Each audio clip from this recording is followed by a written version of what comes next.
ఇంట్లో ఉన్న బంగారాన్ని విడిపించి ఆ రోజు ఆన్లైన్ రేటుకే మేము కొంటాం. Sharma gold company.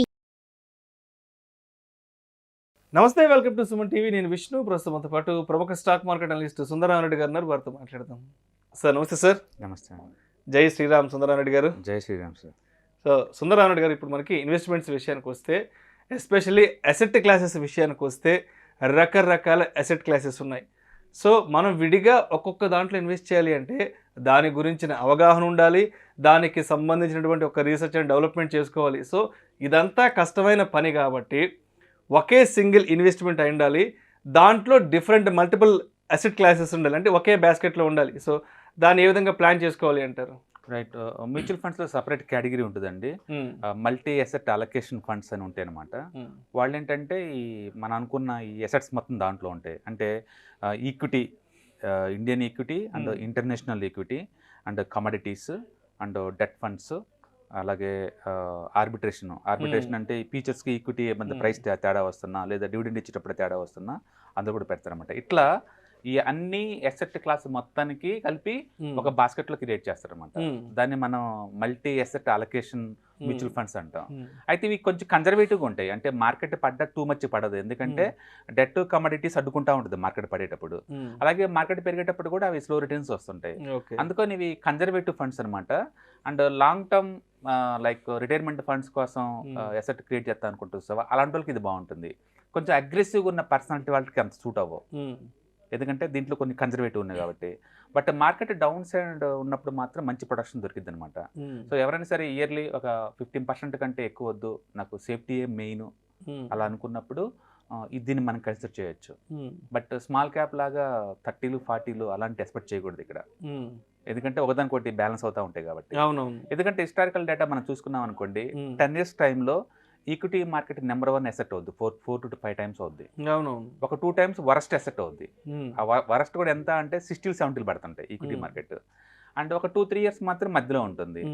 అదే గోల్డ్ అనుకోండి, ఒక 2 years బెస్ట్ అవుద్ది, ఒక 2 years బ్యాడ్ అవుద్ది. అది బెస్ట్ అయినా గుడ్ అయినా పెద్దగా వరస్ట్ ఏం పడదు అనమాట. డెట్ అయితే ఎప్పుడు స్టేబుల్గా నీకు 6-7% ఇస్తుంటుంది. అందుకని నీకు బ్యాలెన్స్ అప్రోచ్ కావాలి అనుకుంటే విడివిడిగా కొనే బదులు ఇలాంటి ఫండ్ ఒకటి సరిపోద్ది అనమాట. సో ఈ ఫండ్లో ఏంటంటే 5 అసెట్ క్లాసులు ఉంటాయి. అంటే ఈక్విటీ, అది కూడా international equity and Indian equity. మళ్ళీ ఈక్విటీలో కూడా మళ్ళీ large cap, mid cap, small cap వాళ్ళ ఇష్టం ఎక్కడైనా పెట్టుకోవచ్చు. 2 కమోడిటీస్, గోల్డ్, సిల్వర్ ఎక్కడైనా పెడతారు. థర్డ్ వన్ డెట్ ఫండ్స్, అంటే government securities, T bills, short term debt funds ఇట్లా పెట్టుకుంటారు. And fourth one arbitration, dividend ఇచ్చేటప్పుడల్లా ఆర్బిట్రేషన్ ఆపర్చునిటీ క్రియేట్ అవుద్ది కాబట్టి ఆ టైంలో పెట్టుకుంటారు ఆర్బిట్రేషన్. అది 6-7% కంటే ఎక్కువ రాదు, అలా దాంట్లో పెట్టుకుంటారు. నెక్స్ట్ వచ్చేసరికల్లా మన కమోడిటీస్ అనమాట. సో ఇట్లా debt, commodities, arbitration, international equity, ఇవి వీటన్నిటి కలిపి వాళ్ళు మేనేజ్ చేస్తూ ఉంటారు. సో మనం కనుక ఒక రఫ్గా అరౌండ్ ఒక 13 to 15% కావాలి. బట్ ఆ సేఫ్టీయే క్రైటీరియా. నాకు టూ మచ్ ప్యానిక్ సినారియోలు ఉండకూడదు అనుకుంటే this is the best asset. So long టర్మ్కి డెట్ ఫండ్, మన రిటైర్మెంట్ ఫండ్స్కి గ్యారెంటెడ్ ఫండ్స్ లా కావాలి అనుకున్న కన్జర్వేటివ్ ఇన్వెస్టర్స్కి ఇది సూట్ అవుతుంది. అండ్ ఎవరైనా అగ్రెసివ్గా ఉన్నారు అంటే వాళ్ళందరూ కూడా మిడ్ క్యాప్, స్మాల్ క్యాప్కి వెళ్ళటం బెటర్ అండి లాంగ్ టర్మ్ పాయింట్ ఆఫ్లో. ఎందుకంటే అన్ని డిస్కౌంట్ అవుతా పోతుంటాయి, గుడ్ బ్యాడ్ అని వరస్ట్ అని కూడా లాంగ్ టర్మ్ పాయింట్ ఆఫ్లో. బట్ స్టిల్ నేను కన్జర్వేటివ్గా ఉంటాను, 60-70 పడితే ఆ పెయిన్ నేను తట్టుకోలేను అనుకున్న వాళ్ళకి ఈ మల్టీ అసెట్ అలొకేషన్ ఫండ్ బాగుంటుంది. ఇన్వెస్టర్లు ఏంటంటే రకరకాల పర్సనాలిటీస్ ఉంటారు, అందుకని వాళ్ళ రిస్కీ ప్రొఫైల్ బేస్గా తీసుకొని మనం రికమెండ్ చేయడం బెటర్ అనమాట. ఈ ప్రొడక్ట్ బై డిఫాల్ట్ అందరికీ సూట్ అవుతుంది. అందరికీ సూట్ అవుతుంది, ఎందుకంటే దీంట్లో అన్ని రకాల అసెట్ క్లాసులు ఉన్నాయి. నిరంతరం ఇందులో ఈ ప్యాక్లో 1-2 అవుట్ పర్ఫామ్ చేస్తూనే ఉంటుంది. ఈక్విటీ డల్ అయింది అనుకోండి, గోల్డ్ పర్ఫామ్ చేస్తూ ఉంటుంది. గోల్డ్ డల్ అయింది అనుకోండి, ఈక్విటీ పర్ఫామ్ చేస్తూ ఉంటుంది. 2 నార్మల్గా ఉన్నాయి అనుకోండి, డెట్ ఫండ్ పర్ఫామ్ చేస్తూ ఉంటుంది. అట్లా ఇది బ్యాలెన్స్ అవుతూ ఉంటుంది అనమాట. మొత్తానికి డౌన్ సైడ్ రిస్క్ తక్కువ, అప్ సైడ్ కన్జర్వేటివ్గా ఉండే ఫండ్స్ని మనం ఈ మల్టీ అసెట్ అలొకేషన్ ఫండ్ అనొచ్చు. విడివిడిగా వెళ్ళి గోల్డ్ మ్యూచువల్ ఫండ్ సపరేట్గా తీసుకుంటాం, సిల్వర్ మ్యూచువల్ ఫండ్ సపరేట్గా తీసుకోవటం, డెట్ ఫండ్స్లో సపరేట్గా పెట్టుకోవటం, ఈక్విటీ ఫండ్లో సపరేట్గా పెట్టుకోవటం, ఇలా పెట్టుకునే బదులు ఈ ఒక్క ఫండే అన్నిటికీ ఈక్వలెంట్గా అవుద్ది అనమాట. అందుకని మీరు ఏదైనా మల్టీ అసెట్ అలొకేషన్ సపరేట్ చేసే బదులు ఇలాంటి ఒక ఫండ్ తీసుకోవటం ద్వారా 5 అసెట్ క్లాసులు, 13 సబ్ అసెట్ క్లాసులు మేనేజ్ చేసినట్టు అవుద్ది ఒక ఫండ్ తోటే. అందుకని కన్జర్వేటివ్ ఇన్వెస్టర్స్కి ఇది సూట్ అవుతుంది అనమాట. బట్ అగ్రెసివ్గా రేట్ ఆఫ్ ఇంట్రెస్ట్ మాత్రం ఎక్స్పెక్ట్ చేయమాకండి. అంటే మీరు చెప్తుంటే నాకు అది తెలుగు సామెత గుర్తొస్తుంది, ఒకే దెబ్బకి 4 పిట్టలు అన్నట్టు. రైట్. ఒక investment yeah, multiple asset multiple. ఎందుకంటే ఆల్మోస్ట్ 13 సబ్ అసెట్ క్లాసులు మేనేజ్ చేస్తారు వీళ్ళు దీంట్లో ఒక దాంట్లోనే. బట్ గుర్తుపెట్టుకోండి, మీరు మరీ అగ్రెసివ్గా ఉంటలా మరీ కన్జర్వేటివ్గా ఉంటలా మధ్యలో ఉంటున్నారు. ఎందుకంటే మీరు డెట్లో పెడుతున్నారు. డెట్లో పెడితే మీకు రేట్ ఆఫ్ రిటర్న్ క్లియర్గా ఉంది కదా, 6% 7% కంటే ఎక్కువ రాదు. ఆర్బిట్రేషన్లో 7% కంటే ఎక్కువ రాదు. ఓకే, గోల్డ్లో పెడితే 13 to 14 కంటే ఎక్కువ రాదు. ఈక్విటీలో పెడితేనేమో 30 40 వస్తాయి, కానీ వీటికి అలకేట్ చేశాం కాబట్టి అది బ్యాలెన్స్ అవుతుంది. అంటే డౌన్ సైడ్ రిస్క్ తగ్గిపోద్ది ఆటోమేటిక్గా, అప్ సైడ్ వచ్చే రివార్డ్ కూడా తగ్గిపోద్ది ఆటోమేటిక్గా. సో మన కన్జర్వేటివ్గా ఉంటారు. అందుకని మన కన్జర్వేటివ్ పర్సనాలిటీస్కి అయితే ఇది పర్ఫెక్ట్ సెట్ అవుతుంది. అయితే ఇప్పుడు ఇలాంటి ఇన్వెస్ట్మెంట్ మీద వచ్చే రిటర్న్స్ని ఫుల్ ఫ్లెడ్జ్డ్గా స్వీకరించాలి అంటే, సో అంటే బడ్జెట్ డిప్లాయ్మెంట్ అనేది అంటే మినిమం మనం ఎంతతో స్టార్ట్ చేసుకుంటే బెటర్? అంటే that's depending upon the candidate willingness అండి. ఎందుకంటే వాళ్ళు అగ్రెసివ్గా ఉండే వాళ్ళందరూ ఏంటంటే ఈక్విటీలో స్మాల్ క్యాప్ కాటికి వెళ్ళిపోతారు, ఈ మల్టీ అసెట్ క్లాస్ రారు. డబ్బు ఎక్కువ ఉంది అనుకోండి, కొంచెం బ్యాలెన్స్గా ఉండాలి, పెద్ద మొత్తంలో ఉంది కదా అనుకున్న వాళ్ళకి దీనికి బెటర్గా ఉంటుంది అనమాట. ఎంతతోనే స్టార్ట్ చేసుకోవచ్చు అండి. యూజువల్గా మ్యూచువల్ ఫండ్స్ ఇవాళ రిపోర్ట్లో మినిమం 500-1000 రూపీస్తో బిల్డ్ చేసుకోవచ్చు. కానీ తక్కువ డబ్బున్న వాళ్ళు ఎప్పుడు కూడా కొంచెం లిటిల్ బిట్ అగ్రెసివ్గా ఉంటేనే బాగుంటుందండి. తక్కువ డబ్బున్న వాళ్ళందరూ అంటే ఎక్కువ డబ్బున్న వాళ్ళు కన్జర్వేటివ్గా ఉంటేనే బాగుంటుంది. ఎందుకంటే ఎక్కువ డబ్బు ఉన్నప్పుడు వాళ్ళ మెయిన్ గోల్ ప్రొటెక్షన్. తక్కువ డబ్బు ఉన్న వాళ్ళకి మెయిన్ గోల్ ఎక్కువ డబ్బులు సంపాదించడం. అందుకని వాళ్ళు కొంచెం అగ్రెసివ్గా ఉండాలి, వీళ్ళు కొంచెం కన్జర్వేటివ్గా ఉంటేనే బాగుంటుంది. సో బేసికల్గా ఇవి రిటైర్మెంట్ దగ్గరలో ఉన్న వాళ్ళకి బాగుంటుంది. And long term retirement fund కోసం అంటే మినిమం గ్యారంటీ ఉండాలి, అలాంటి వాళ్ళకి ఇది బాగుంటుంది. అందుకని రిస్క్ ప్రొఫైల్ని అనలైజ్ చేసి మనం రికమెండ్ చేయాల్సి ఉంటుంది.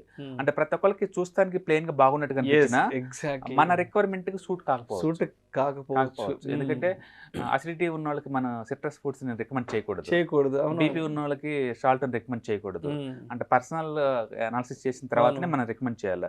ఇది కూడా అంతే, రిస్క్ టాలరెన్స్ లెవెల్ అంటే ఫైనాన్షియల్ గోల్స్ వాటిని బేస్గా తీసుకొని రికమెండ్ చేయాలి తప్ప అందరికి ఇది బాగుంటుంది తీసుకోమని చెప్పలేము. ఎందుకంటే క్లియర్గా ఉంది ఇన్వెస్ట్మెంట్ నీకు ఎంత వచ్చింది, డౌన్ సైడ్ రిస్క్ తక్కువ, రేట్ ఆఫ్ రిటర్న్ యావరేజ్ మీద మనం ఒక 13 to 15% ఎక్స్పెక్ట్ చేయొచ్చు.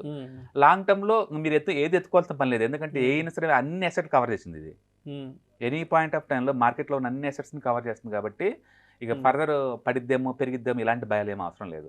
ఒకదానికి హెడ్జింగ్ చేసుకుంటూ ఉంటాయి. కాబట్టి 15% టార్గెట్ తోటి లాంగ్ టర్మ్ లో స్టేబుల్ రిటర్న్స్ కావాలి అనుకున్న వాళ్ళకి ఇది పర్ఫెక్ట్ గా సూట్ అవుతుంది.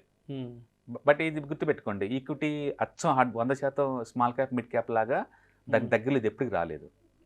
అలాగే దాంట్లో ఉన్న వాలటిలిటీ కూడా ఇది ఎప్పుడు మ్యాచ్ అవ్వదు, దాంతో అది టూ మచ్ వాలటిలిటీ, ఇది టూ మచ్ పడదు ఇది. ఎందుకంటే గోల్డ్ ప్లస్ డెట్ ఫండ్స్ అడ్డుకుంటాయి మార్కెట్ పడేయకుండా. అందుకని రిటర్న్స్ తక్కువ ఉంటే అండ్ రివార్డ్ కన్జర్వేటివ్గా ఉంటుంది, వాళ్ళకి ఇది సూట్ అవుతుంది. ఓకే, కాబట్టి టోటల్ పోర్ట్ఫోలియో కాకపోయినా కొంతవరకైనా నాకు కొంచెం బ్యాలెన్స్గా ఉండాలి, మరీ అగ్రెసివ్గా ఉంటే అన్ని చోట్ల వర్కౌట్ అవ్వదు అనుకున్న వాళ్ళకి, మెచ్యూరిటీ ఇన్వెస్టర్స్కి అండ్ కన్జర్వేటివ్గా ఉండే వాళ్ళకి అండ్ రిటైర్మెంట్ దగ్గరలో ఉండి అయినా సరే ఈక్విటీ మార్కెట్లో ఉండాలి అనుకున్న వాళ్ళకి ఈ మల్టీ అసెట్ అలొకేషన్ సూట్ అవుతుంది. బై డిఫాల్ట్ ఇది అందరికి సూట్ అవుతుంది, ఎందుకంటే అన్ని రకాల అసెట్స్ ఉన్నాయి కదా మీ రిక్వైర్మెంట్ తగ్గట్టు. అందుకని అందరికి ఎక్కువ మంది సూట్ అవుతుంది. సో ఒకే ఒక ఫండ్ తోటి 5 రకాల అసెట్ క్లాసులు, ఒక 13 రకాల సబ్ అసెట్ క్లాసులు మేనేజ్ చేయొచ్చు ఈ multi asset allocation mutual funds ద్వారా. మీరు గూగుల్ హిట్ చేసుకోండి, మేము ప్రతి ఏఎంసీ కంపెనీ వాళ్ళు దీన్ని ఆఫర్ చేస్తూ ఉంటారు, మనం తీసుకోవచ్చు. ఎందుకు దీని జోలు వెళ్ళాలి అంటే ఒకటే రీజను, మార్కెట్లో volatility too much up and down అవుతూ ఉంటుంది. ఏ ఎసెట్ క్లాస్ కూడా నెంబర్ 1లో ఉండదు, ఎప్పటికీ అప్ అండ్ డౌన్ అవుతూనే ఉండాలి. ఆ డౌన్ అయినప్పుడు ఉన్న పెయిన్ తట్టుకోవడం కోసం ఏంటంటే ఇలాంటి అలొకేషన్ చేయడం ద్వారా డైవర్సిఫికేషన్ అవుతుంది అనమాట ఆటోమేటిక్గా. సో డైవర్సిఫికేషన్ చేసుకోవాలి, నాకు భయం రిస్క్ అనుకున్న వాళ్ళకి ఇది బాగా సూట్ అవుతుంది.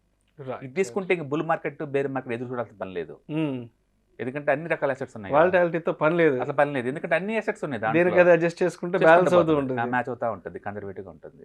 అందుకని ఇది ఎక్కువసార్లు ఇది తీసుకున్న వాళ్ళకి టూ మచ్ రెడ్లు రావు, టూ మచ్ రెడ్లు, ఎందుకంటే బ్యాలెన్స్ అవుతుంటాయి కాబట్టి. Thank you so much sir.